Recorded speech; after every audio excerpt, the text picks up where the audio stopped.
দোয়া করে, আল্লাহ তুমি আব্দুল্লাহকে শহীদ হিসেবে কবুল করে নিও। এরে আল্লাহর বান্দা, কিছুদিন পর একটা যুদ্ধ শুরু হয়ে গেল। সাহাবায়ে কেরাম যুদ্ধের ময়দানে যাবে। আল্লাহর নবীর কাছে আব্দুল্লাহ ডাক দিয়ে বলে, ও পয়গম্বর, আপনি আমাকে ওই যুদ্ধের ময়দানে পাঠাইয়া দেন, আমিও দিনের জন্য যুদ্ধ করে করে শহীদ হয়ে যাব গো নবী। আপনি একটু অনুমতি দেন, আমিও যুদ্ধের ময়দানে চলে যাব। আল্লাহর পয়গম্বর অনুমতি দিয়ে দিল। এরে আব্দুল্লাহ, যাও, যুদ্ধের ময়দানে চলে যাও, ওই কাফের মোকাবেলায় তুমি যুদ্ধ করবা। এরে আল্লাহর বান্দা, সাহাবায়ে কেরামের সঙ্গে আব্দুল্লাহ যুদ্ধের ময়দানে চলে যায়। কারণ বছর যুদ্ধ হয় নাই, আবার মধ্যে আবার মদিনার দিকে রওনা হলো। এর নবীর আসে যখন মদিনার দিকে রওনা হয়ে যায়, প্রতিমধ্যে আব্দুল্লাহ ডাক দিয়ে বলে, সাথী ভাই একটু দাঁড়াও, কারণ আমার শরীরটা তেমন একটা ভালো লাগে না। আমার মনে হয় আমি আর বুঝি বেশি দিন দুনিয়ার জমিনে বাঁচবো না। আব্দুল্লাহর পেটের মধ্যে বেদনা শুরু হয়ে গেল, জমিনের মধ্যে গড়ায় আর কান্না করে কান্না, আর ডাক দিয়ে বলে, আমি বুঝি আর দুনিয়ার জমিনে বাঁচবো না, আমি বুঝি দুনিয়া থেকে বিদায় হয়ে যাব। এমন করতে করতে আব্দুল্লাহর কান্নার আওয়াজ জমিনের মধ্যে গড়ায় আর কান্না করে। আল্লাহর বান্দা আব্দুল্লাহ দুনিয়া থেকে বিদায় হয়ে গেল। নবীর কাছে সংবাদটা পৌঁছায়, ও নবী আমার, আপনার আদরের সাহাবী আব্দুল্লাহ দুনিয়ার জমিনে নাই, দুনিয়া থেকে তো আব্দুল্লাহ বিদায় হয়ে গেছে। মায়ের নবী ডাক দিয়া বলে, আমার আব্দুল্লাহকে সুন্দর করে গোসল করাইবা, আমার আব্দুল্লাহর জানাজার ইমামতিটা আমি নবী করব। আমার আব্দুল্লাহকে তোমরা কেউ কবরে রাখবা না, আমি নবী আমার আব্দুল্লাহকে কবরের মধ্যে রাখবো। কারণ যে আব্দুল্লাহ দুনিয়ার সব মায়াগুলো ত্যাগ করিয়া, দুনিয়ার টাকা পয়সার মায়াও অন্তরের মধ্যে নাই, বাড়ি গাড়ির মায়াও অন্তরের মধ্যে নাই, সব কিছু সারিয়া যে আব্দুল্লাহ ইমানটা এনেছে, ওই আব্দুল্লাহর জানাজার নামাজের ইমামতি আমি নবী নিজে করব। ওই আব্দুল্লাহকে আমি নবী নিজে কবরের মধ্যে রাখবো। এর নবীর আশিকের দল আজকে কার জন্য এত পাগল? তুমিও তো দুনিয়া থেকে বিদায় হয়ে যাইবা, আমিও তো দুনিয়ায় থাকবো না রে ভাই। তবে কি নিয়ে অন্ধকার কবরে যাইবা? তবে একটাবার একটু চিন্তা করে দেখো, যদি পিছনে গুনার কথা চিন্তা করো, দেখবা দিলটা নরম হইয়া চোখের মধ্যে পানি চলে আসবে। গুনার থেকে ফিরে থাকা তোমার জন্য বড় সহজ হয়ে যাবে। এরে আল্লাহর বান্দা, আল্লাহর পয়গম্বর আব্দুল্লাহর জানাজার নামাজের ইমামতি করলো।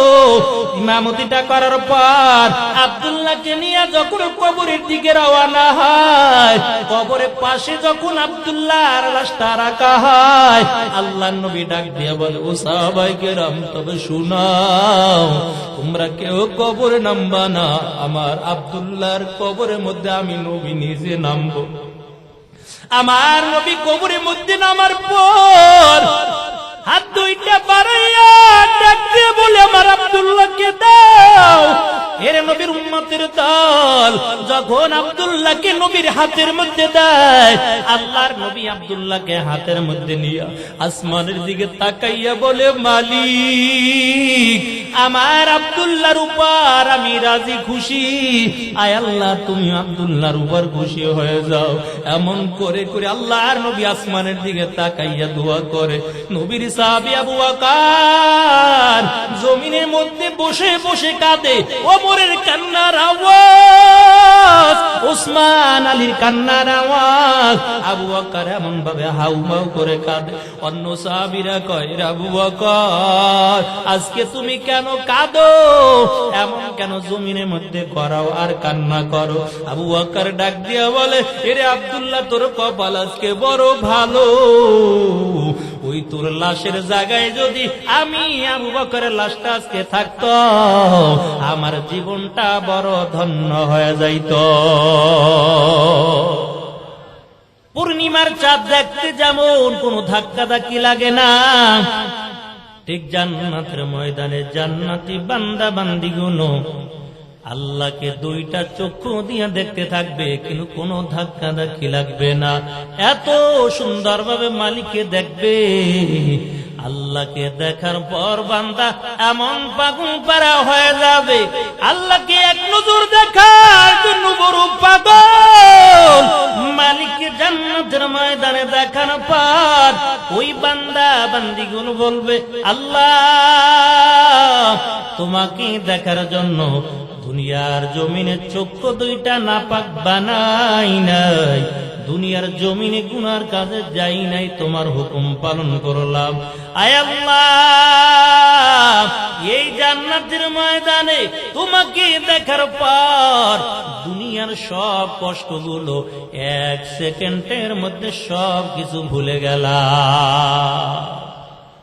জান্নাতের মধ্যে আল্লাহ দেখা দিবেন। কত সুন্দর ভাবে জান্নাতি বান্দা বান্দিগুলো মালিককে দেখবে। ও নবীর আশিকের দল, শুধু তাই নয়, ওই জান্নাতের ময়দানের মধ্যে আল্লাহ তাআলা দাউদ নবীকে ডাক দিয়া বলবে, আপনাকে কত সুন্দর কণ্ঠ দান করলাম, আপনার মায়াবী কণ্ঠ দিয়ে একটু আমার কালামুল্লাহ তেলাওয়াত করে করে একটু শুনান। ওই দাউদ পয়গম্বর আল্লাহ তাআলার কালামুল্লাহ তেলাওয়াত করে করে শোনাবি রে মুমিন। আবার আল্লাহ বলবেন, ও পয়গম্বর, আপনাকে আমি এত সুন্দর কণ্ঠ দান করলাম, আর আপনাকে আমি এত সুন্দর করে দুনিয়ার জমিনে বানাইলাম, এত সুন্দর, এত ভালো, এত সুন্দর মানুষ আমি আর দুনিয়ার জমিনে বানাই না।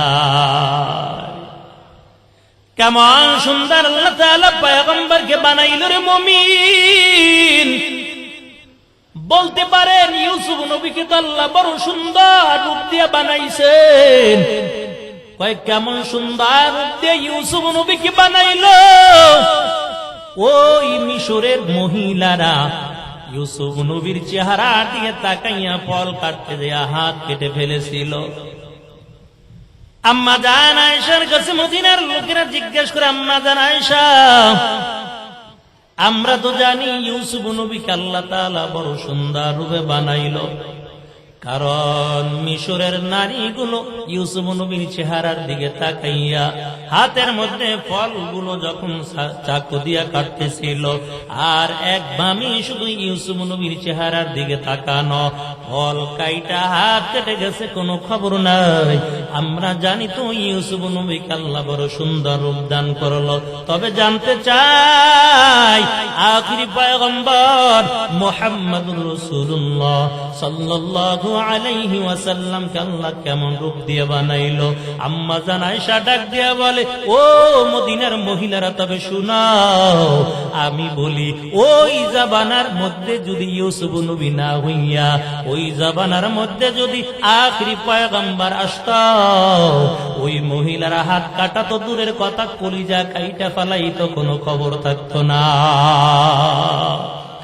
ইমামুল আউয়ালিন আল আখিরিন বহর সদকা রহমাতাল লিল আলামিন সাইয়্যিদুল কাওনাইন খাতামুল মুরসালিন আখিরা মুদবুদ ফখরুল আউয়ালিন শাদা জুদাশ রহমাতাল লিল আলামিন মসজিদে উশদ হামার জমিন وما أرسلناك إلا رحمة للعالمين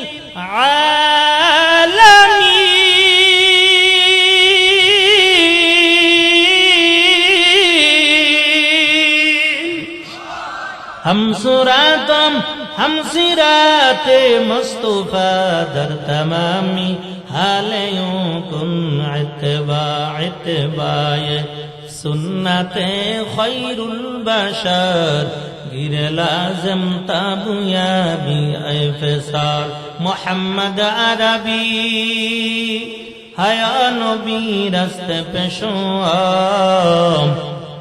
मोहम्मद अरबी हया नबी रास्ते पे शुआ अलम हुआ उसकी पैदा से उजाला आलम हुआ उसकी पैदा से उजाला এরে নবীর আশিকের দাল কই ইউসুফ নবীর চেহারার দিকে তাকাইয়া মানুষগুলো হাত কেটে ফেলেছে আর আখিরি নবীর জন্য উম্মতগুলো এত পাগল এই আখিরি পয়গম্বরের উম্মতগুলো নবীর জন্য জীবন দেওয়ার জন্য তৈয়ার নবীর জন্য জীবন দিবে নবীর জন্য দুনিয়ার সব মায়াগুলো ত্যাগ করতে পারে তারপরও এক মুহূর্তের জন্য আমার নবীর ভালোবাসা থেকে বিরত থাকতে রাজি না নবীর একজন সাহাবী আব্দুল উজ্জাম কই কেমন আমার নবীর জন্য কেমন পাগল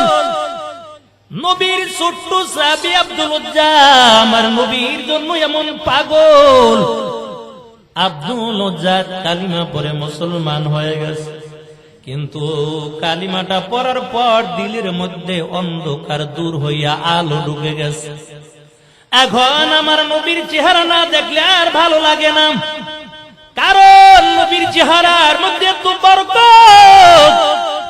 তাই যেই ব্যক্তি একদিন দুই দিন তিন দিন পর্যন্ত না কেউ আমার মায়ার নবীর চেহারার দিকে যদি একটাবার তাকায় সঙ্গে সঙ্গে 3 দিনের ক্ষুধা নিবারণ হয়ে যায়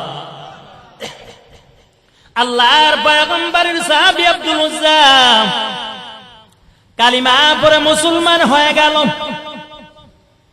ওদিক থেকে আব্দুল উজ্জারের চাচা ডাক দিয়া বলে আব্দুল উজ্জাম তুমি প্রতিদিন কোথায় যাও আব্দুল উজ্জা ডাক দিয়া বলে চাচা আমি একটু এতিম নবীর চেহারা দেখার জন্য একটু নবীর কাছে চলে যাই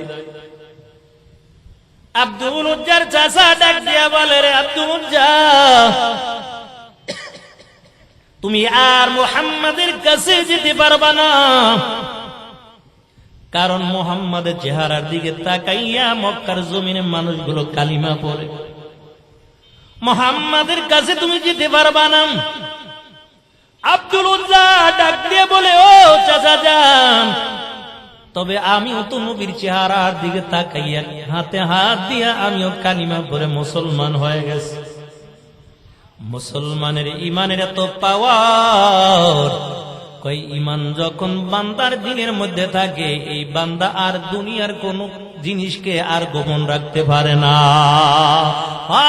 কথা বান্দা বলবে বাতিলের সামনে মাথা নত করতেও জানে না বান্দাকে যখন ফাঁসির কাষ্ঠেও ঝুলানো হবে বান্দা ফাঁসির কাষ্ঠেও ঝুলানোর পর বান্দা ডেকে বলবে আমার রব হলো আল্লাহ ইন্নাল্লাযীনা ক্বালু রাব্বুনাল্লাহু সুম্মা ইসতাকামু تتنزل عليهم الملائكة ألا تخافوا ولا تحزنوا وأبشروا بالجنة التي كنتم تؤمنون আল্লাহ বলেন যারা বলবে আমি একমাত্র তাদের রব মৃত্যুর সময় তাদের কোনো চিন্তা করা লাগবে না আমি আসমান থেকে ফেরেশতা নাজিল করে দিব ফেরেশতারা কাছে বসে বসে বলবে আল্লাহর বান্দা তোমার কোনো ভয় নাই তোমার কোনো চিন্তা নাই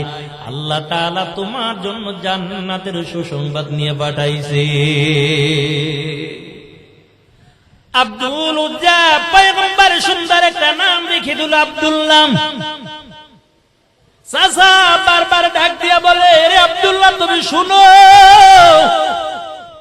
নবীর দরবারে যেতে পারবা না যদি তুমি মুহাম্মাদের কাছে যাও আমার কাছে যত সম্পদ পাইবা আমার এই সব সম্পত্তি থেকে আমি তোমাকে বঞ্চিত করব শুধু তাই নয় আমার বাড়িতেও তোমাকে থাকতে দেওয়া হবে না আব্দুল্লাহর ঈমানের কত পাওয়ার ডাক দিয়া বলে চাচা যান সম্পদ সারব যত মাল আছে মালগুলো ছেড়ে দিব আমি আপনার বাড়ি ছেড়ে দিব তারপরও একদিনের জন্য আমি নবীর দরবার ছাড়তে পারবো না আশকারাম মিল্লাত মাযহাব জুদাস আশকারা মিল্লাত মাযহাব খুদাস মিয়ানে আশাক মাশুকরা মজিস কিরামান কাতিবিন রাহম খবরনি। এর নবীর আশিকের দল আব্দুল উজ্জার চাচা ডাক দিয়া বলেন, ইরে আব্দুল উজ্জা তুমি শুনো, যদি মুহাম্মাদের দরবার তুমি ছাড়তে না পারো, আমার বাড়ি থেকে তুমি বের হয়ে যাও। কথা বলতে দেরি হয়, আব্দুল্লাহ বাড়ি ছাড়তে আর দেরি হয় না, তাড়াতাড়ি হাঁটা শুরু করে দিয়েছে। আব্দুল্লাহর চাচা ডাক দিয়ে বলে, রে আব্দুল্লাহ একটু দাঁড়াও, তুমি কোথায় যাও? বলে, আপনি আপনার বাড়ি ছাড়তে বলেছেন, আপনার বাড়ি ছেড়ে দিলাম, আমি নবীর কাছে আমি চলে যাব। ডাক দিয়ে বলে, আব্দুল্লাহ তবে আমার বাড়ি ছেড়ে তুমি চলে যাবা, তবে তোমার গায়ের যে জামাটা আছে আমার টাকায় কেনা, তোমার গায়ের জামাটা খুলে দাও। আব্দুল্লাহ গায়ের জামাটা খুলে দেয়, তারপর নবীর দরবার ছাড়বে না, নবীর নুরানি চেহারা দেখার জন্য বড় পাগল পারা হয়ে গেছে। এর নবীর আশিকের দল আবার আব্দুল্লাহ গায়ের জামাটা খুলে সামনের দিকে হাঁটা শুরু করে দেয়। আবার ডাক দেয়া বলে, আব্দুল্লাহ দাঁড়াও, তুমি গায়ের জামাটা খুলে দিয়েছো, তবে তোমার পরনে যে কাপড়টা রয়েছে কাপড়টা আমার টাকার কেনা।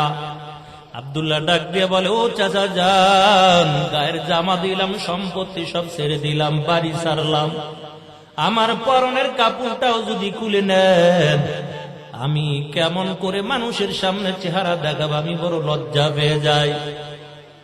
আপনার কাছে একটা কাপড় শুধু আমি ভিক্ষা চাই। ডাক দিয়ে বলে, আব্দুল্লাহ না, তোমার পরনের কাপড়টাও তাড়াতাড়ি তুমি খুলে দাও। চাচা মনে করছে পরনের কাপড়টাও যদি খোলা হয় আর যদি লজ্জায় বাড়ির থেকে বের হয়ে যাবে না। ওদিক থেকে আবার ডাক দিয়ে বলে, আব্দুল্লাহ পরনের কাপড়টা খুলে দাও। বলতে দেরি হয়, পরনের কাপড়টাও খুলে দিল। ওদিক থেকে আব্দুল্লাহর মা তাকাইয়া তাকাইয়া সব কিছু দেখতেছে।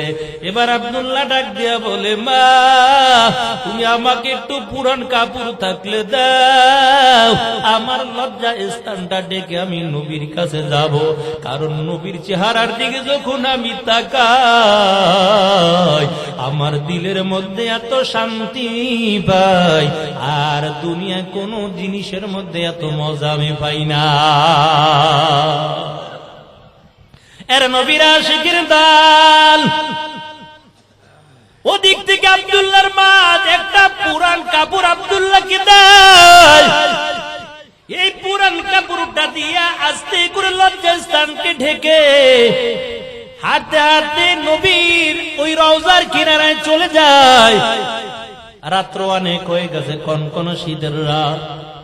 নজর করে দেখতে পায় নবীজির হুজরাখানার দরজাটাও বন্ধ। আব্দুল্লাহ নবীর হুজরাখানার দরজার সামনে যেয়ে বসে আছে। আল্লাহর পয়গম্বরকে ডাকও দেয় না, কারণ গভীর রাত ডাক দিব যদি নবী ঘুমের থেকে জেগে যায় বড় নবী কষ্ট পাবে, নবীকে ডাক দেয় না।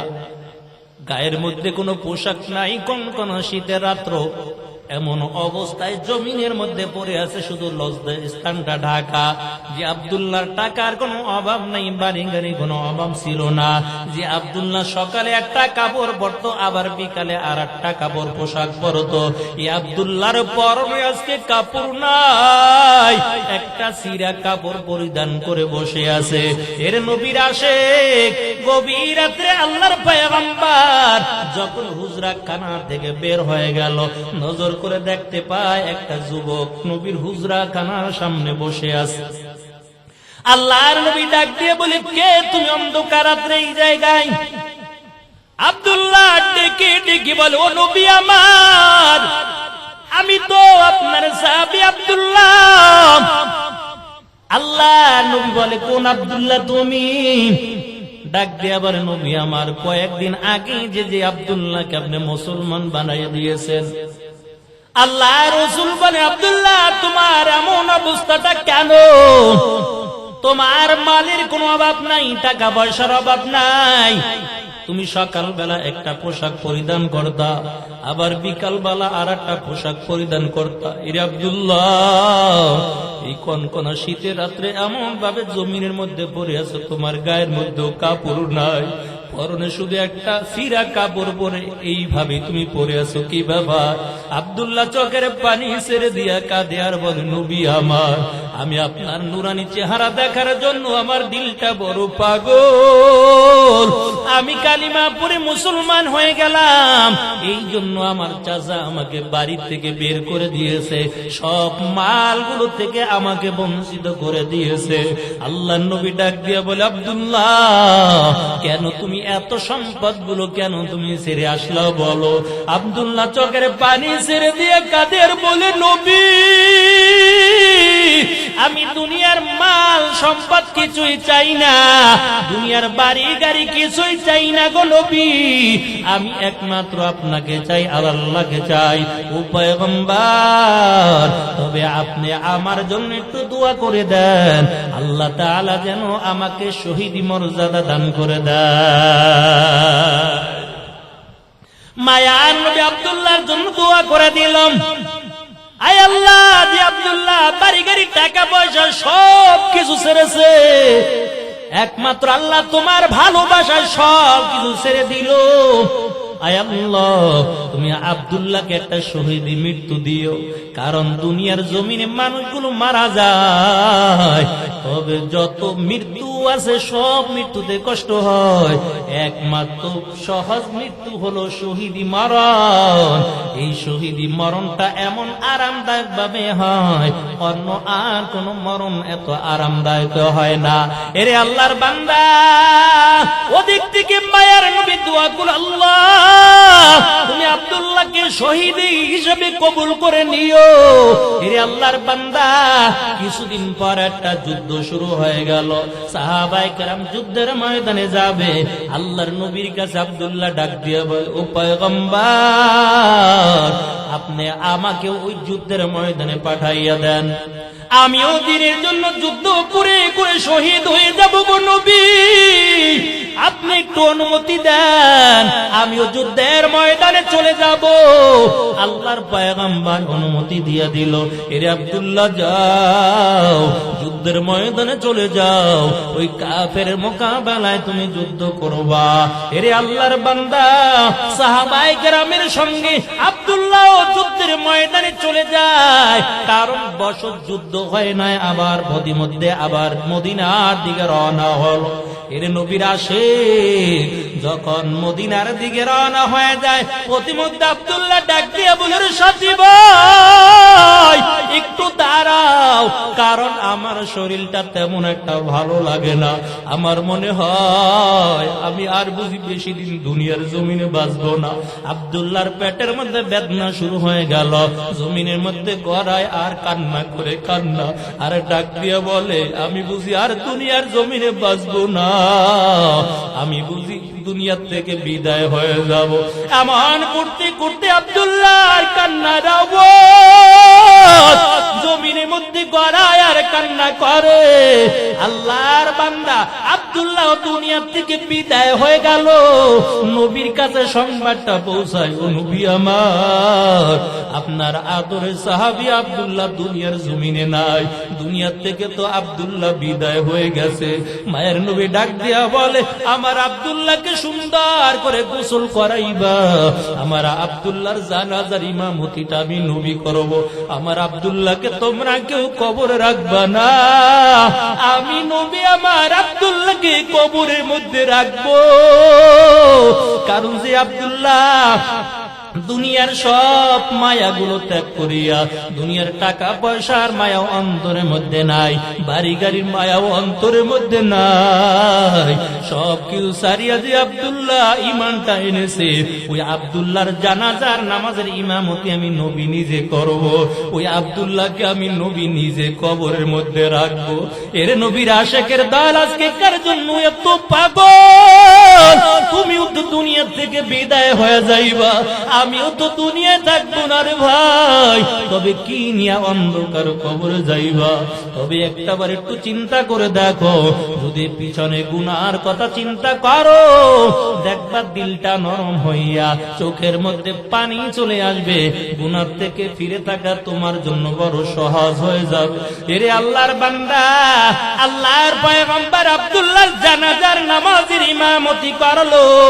ইমামতিটা করার পর আব্দুল্লাহকে নিয়ে যখন কবরের দিকে রওনা হয়, কবরের পাশে যখন আব্দুল্লাহর লাশটা রাখা হয়, আল্লাহর নবী ডাক দিয়ে বলে, ও সাহাবায়ে কেরাম, তবে শুনাও, তোমরা কেউ কবরে নামবা না, আমার আব্দুল্লাহর কবরের মধ্যে আমি নবী নিজে নামবো।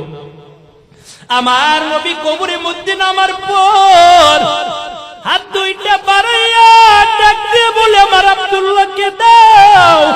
এর নবীর উম্মতের দল যখন আব্দুল্লাহকে নবীর হাতের মধ্যে দেয়, আল্লাহর নবী আব্দুল্লাহকে হাতের মধ্যে নিয়ে আসমানের দিকে তাকাইয়া বলে, মালিক, আমার আব্দুল্লাহর উপর আমি রাজি খুশি, আয় আল্লাহ তুমি আব্দুল্লাহর উপর খুশি হয়ে যাও। এমন করে করে আল্লাহর নবী আসমানের দিকে তাকাইয়া দোয়া করে। নবীর সাহাবী আবু বকর জমিনের মধ্যে বসে বসে কাঁদে। ওমরের কান্নার আওয়াজ, ওসমান আলীর কান্নার আওয়াজ, আবু বকর এমন ভাবে হাউমাউ করে কাঁদে। অন্য সাহাবীরা কয়, আবু বকর, আজকে তুমি কেন কাঁদো? এমন কেন জমিনের মধ্যে করাও আর কান্না করো? আবু বকর ডাক দিয়া বলে, এরে আব্দুল্লাহ, তোর কপাল আজকে বড় ভালো। ওই তোর লাশের জায়গায় যদি আমি আবু বকরের লাশটা আজকে থাকতো, আমার জীবনটা বড় ধন্য হয়ে যাইত। কারণ যেই নবী হাতের মধ্যে তোকে নিয়ে আসমানের দিকে তাকাইয়া বলে, ও মালিক, আমি আমার আব্দুল্লাহর উপর রাজি, আয় আল্লাহ তুমিও আব্দুল্লাহর উপর রাজি হয়ে যাও। এত বড় ভাগ্যবান আর কোন সাহাবী হতে পারে? এরে আব্দুল্লাহ, তুই তো দুনিয়া থেকে বিদায় হয়ে গেছে, তোর কপালটা বড় ভালো। এরে নবীর আশিক, এই জন্য বলতেছিলাম, ওই মদিনার মহিলারা আম্মা জান আয়েশার কাছে যখন বলে, ইউসুফ নবীর চেহারা বড় সুন্দর ছিল, আমাদের নবী কেমন সুন্দর, আম্মা জান আয়েশা ডাক দিয়া বলে, আমাদের নবী যদি ওই ইউসুফ নবীর জামানায় হইতো, হাত কাটা তো দূরের কথা, কলিজা পর্যন্ত কেটে ফেলতো। কারণ আখির পয়গম্বর উম্মত গুলো আমার নবীকে এমন ভাবে ভালোবাসে, আর আমার নবীও তো উম্মতের জন্য বড় পাগল। আমার নবী মৃত্যুর সময় উম্মতের চিন্তা। এরে আল্লাহর বান্দা, নবী যখন দুনিয়া থেকে বিদায় হয়ে যাবে, তখন নবী চিন্তা করে উম্মতের জন্য। নবী যখন সিজদায় পড়ে কান্না করতো, তখন নবী উম্মতের জন্য কাঁদতো আর বলতো, আল্লাহ তুমি আমার গুনাহগার উম্মতকে মাফ করে দাও, আয় আল্লাহ তুমি আমার গুনাহগার উম্মতকে মাফ করে দাও। এরে আল্লাহর বান্দারা, আজকে আমরা যে গুনাহ করি, নবীর দোয়া যদি আমাদের প্রতি না থাকতো, আজকে গুনার কারণে আমাদের চেহারাগুলো অন্যরকম হয়ে যাইত। এক সাহাবী ডাক দিয়ে বলে, নবী আমার বাবা দুনিয়া থেকে বিদায় হয়ে গেছে গো নবী, একটু কাপন দাপনের ব্যবস্থা করে দেন। আল্লাহর নবী আবু বকর, ওমর, ওসমান আলীকে বলে, যাও জলদি করে যাও, এই সাহাবীর আব্বাজান দুনিয়ার জমিনে নাই, তাকে সুন্দর করে গোসল করাইয়া কাপন দাফনের ব্যবস্থাটা করবা। আবু বকর চলে গেল, ওমর চলে গেল, ওসমান আলীও চলে গেল। ওই সাহাবীর বাড়ি যখন চলে যায়, গোসল করাইয়া যখন সাদা কাপনের একটা প্যাকেট বানাইয়া দিল, চেহারাটার মানুষের মতন দেখা যায় না, পুরা চেহারাটা একটা কুকুরের চেহারার মতন হয়ে গেছে।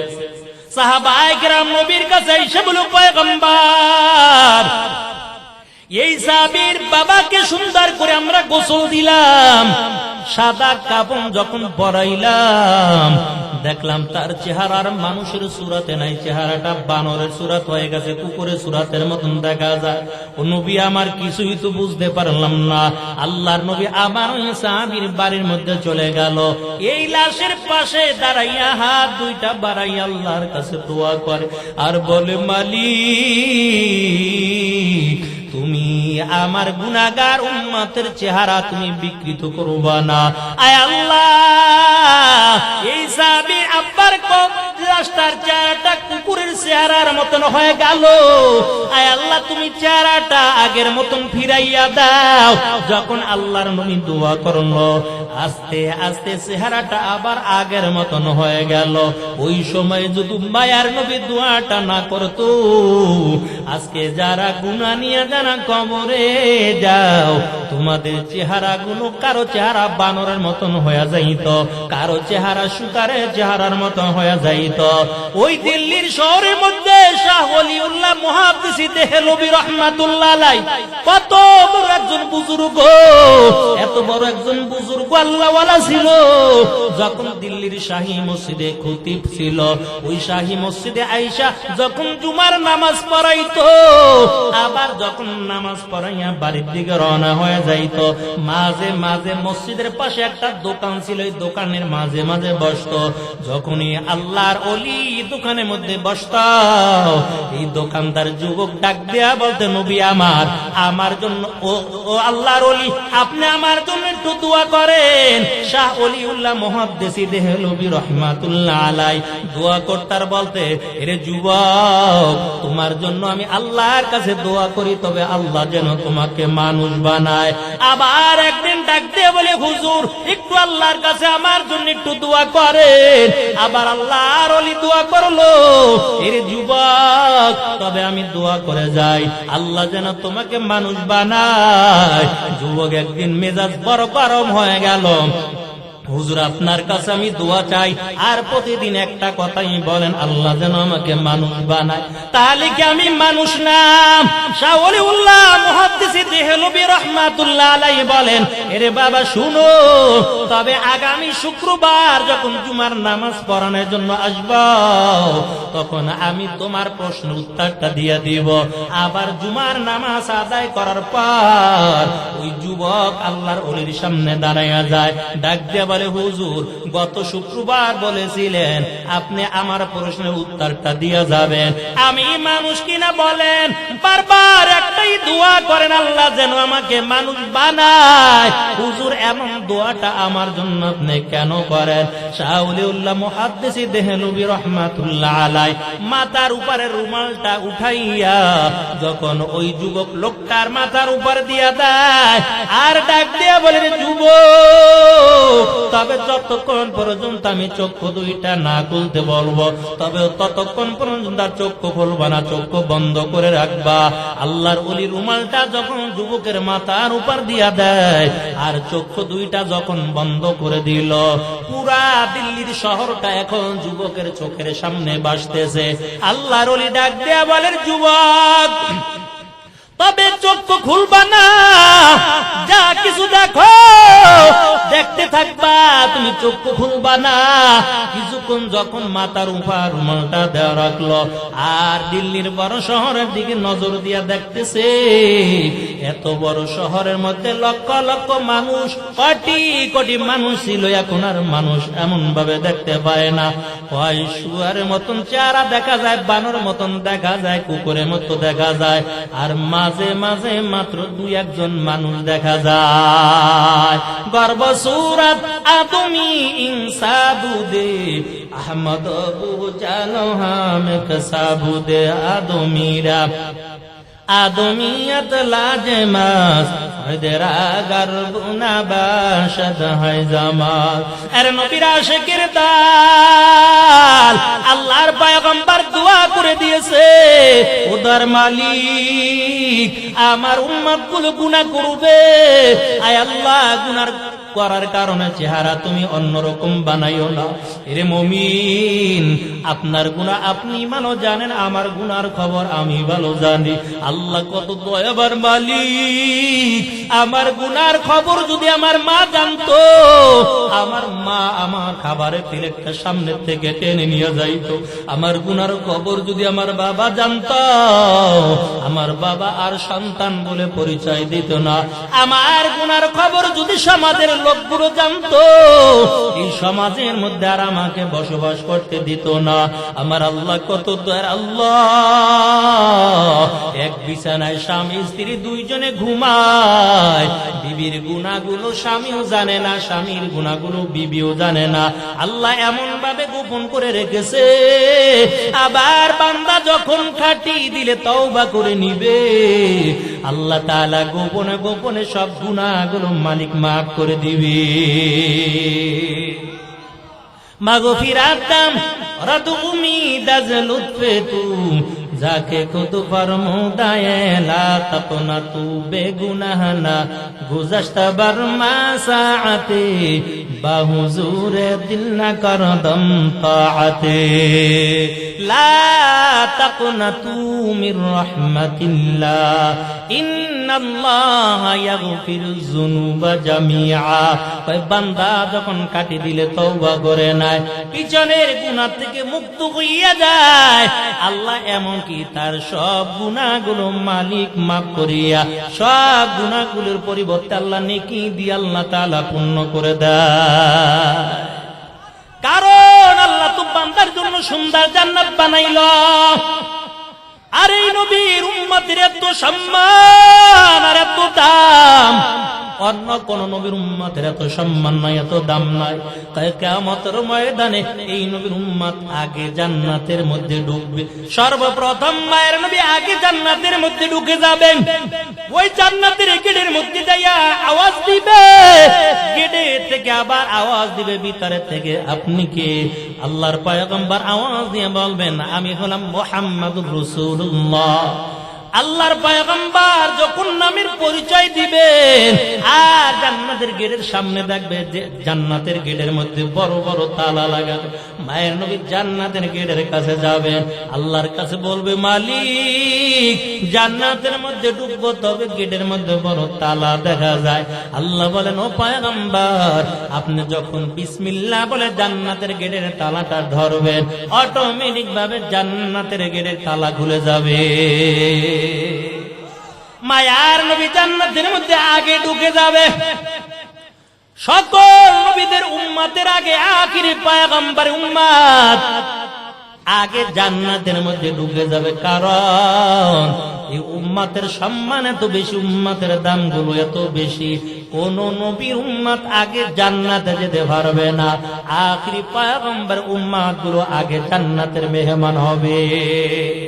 আল্লাহর নবীকে কিয়ামতের ময়দানে আল্লাহ বলবেন, ও পয়গম্বর, কিয়ামতের ময়দানে আপনার উম্মতের চিন্তা আপনার করা লাগবে না, জাহান্নামের গেটে দাঁড়িয়ে যাবে।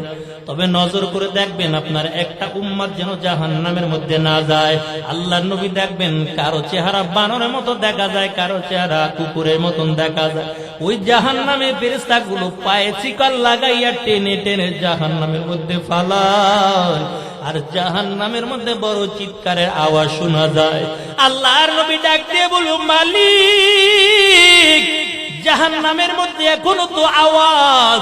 আয় আল্লাহ, আমার মনে হয় আমার উম্মতগুলো জাহান্নামে পড়ে গেছে। আল্লাহ, যদি আমার উম্মতগুলো জাহান্নামে থাকে, আমি কসম খেয়ে বললাম আমি তোমার জান্নাতের মধ্যে ঢুকবো না। আল্লাহ তাআলা আবার কুদরতি ভাবে ওই কুদরতি হাতটা জাহান্নামের মধ্যে ঢুকাইয়া আল্লাহ তাআলা হাজার হাজার লক্ষ লক্ষ কোটি কোটি জাহান্নামী বান্দাকে আল্লাহ তাআলা মুক্তি দিয়া নাজাতের ফয়সালা করে দিবে। এমন করে করে জাহান্নাম থেকে উঠাবে। এরে মুমিন, জাহান্নাম থেকে উঠানোর পর সর্বশেষ যাকে জাহান্নাম থেকে তোলা হবে, আল্লাহ তাআলা এমন ভাবে একটা আওয়াজ দিবেন, এরে মুমিন। আল্লাহ জিবরাইলকে ডাক দিয়ে বলবে, জিবরাইল দেখো এখনো কোনো ব্যক্তি জাহান্নামের মধ্যে আছে কিনা। জিবরাইল ভালো করে খুঁজে খুঁজে দেখবে, মালিক না, জাহান্নামের মধ্যে তো কোনো বান্দা বান্দি নাই। আল্লাহ বলে, একজন বান্দা এখনো জাহান্নামের মধ্যে রয়ে গেছে।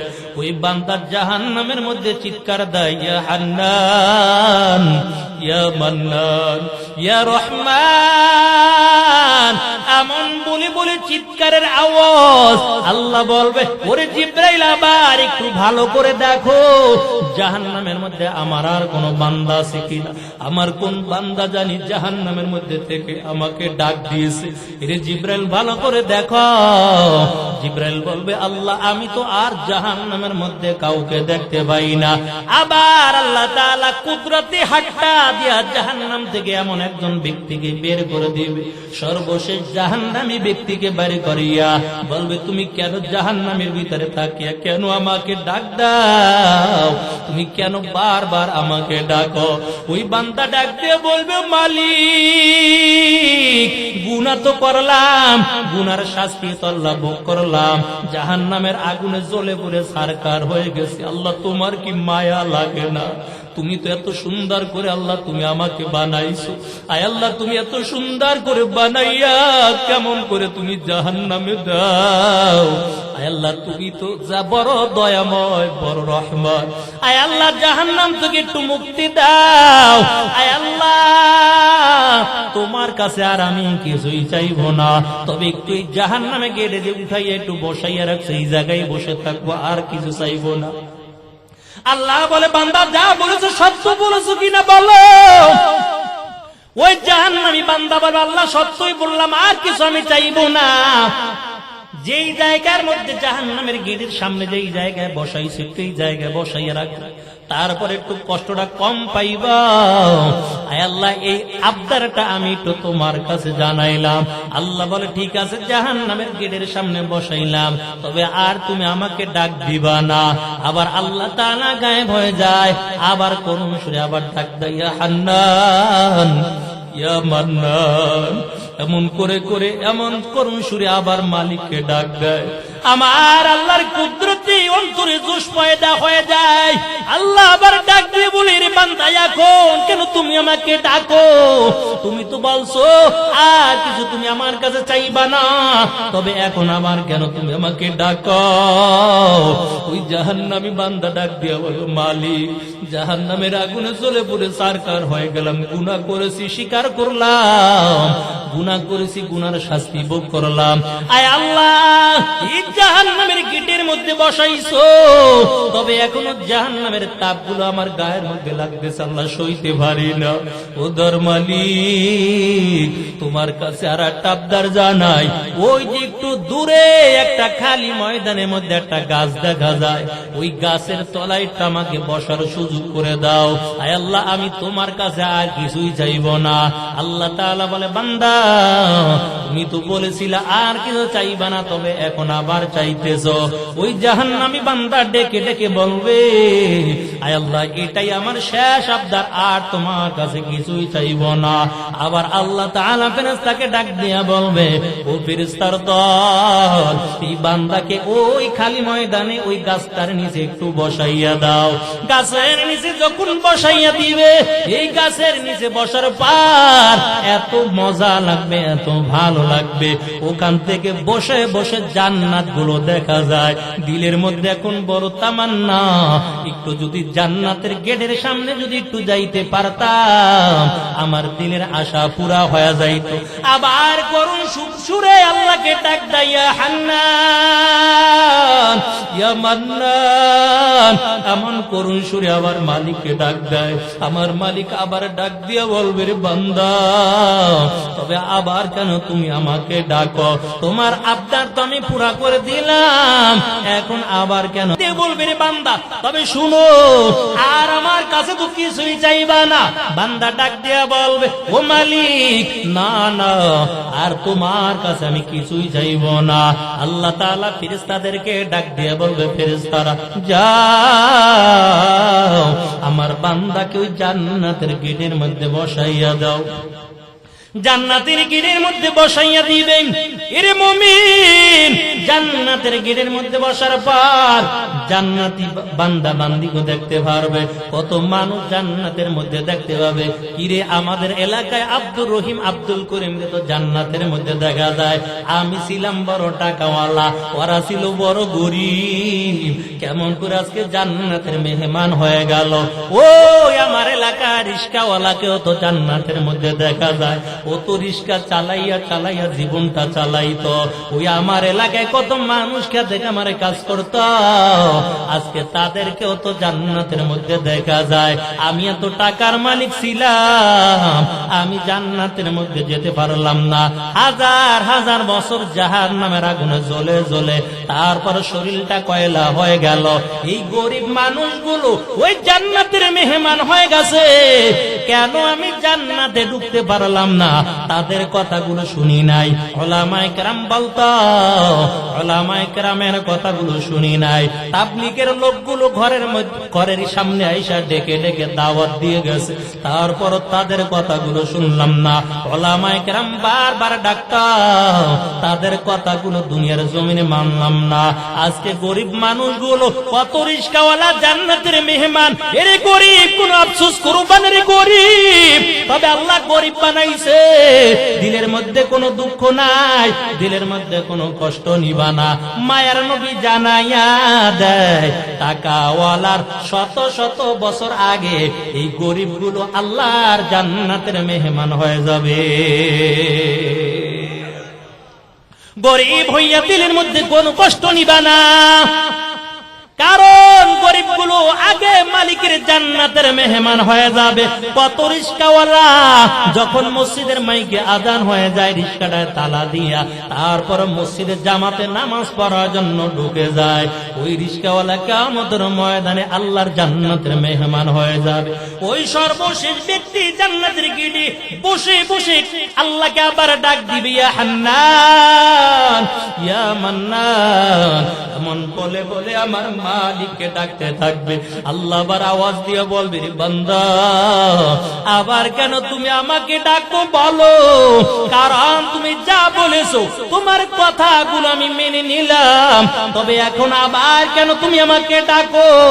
এরে আল্লাহর বান্দা, ওই সর্বশেষ জান্নাতি বান্দা ডাক দিয়া বলবে, ও মালিক জান্নাতের গেটের মধ্যে তো বসাইছো, আমাদের এলাকার কত মানুষ তো কত বন্ধু বান্ধব তো জান্নাতের মধ্যে দেখতে পাই, আল্লাহ একটু সুযোগ দাও, শুধু একটু জান্নাতের মধ্যে ঢুকবো, আবার তাদের সঙ্গে দেখা করে বের হয়ে আসবো। আল্লাহ বলবে, তুমি তো বারবার ওয়াদা করো আর ওয়াদা বরখেলাপ করো। ওই বান্দা বলবে, ও মালিক এবার আর ওয়াদা বরখেলাপ করবো না, আয় আল্লাহ এই সুযোগটা একটু আমাকে দাও, জান্নাতের ভিতরে একটু ঢুকবো আর একটু তাদের সঙ্গে দেখা কইরা আবার চলে আসবো। আল্লাহ বলে, যাও, তবে অনুমতি দিয়া দিলাম, ঢুকবা আবার তাড়াতাড়ি বের হয়ে আসবা। জান্নাতের গেটের দরজাগুলো যখন ফেরেশতারা খুলে দিল, বলে জান্নাতের গেটের সামনে আমরা দাঁড়ানো, ভিতরে ঢুকবা আবার তাড়াতাড়ি বের হয়ে আসবা।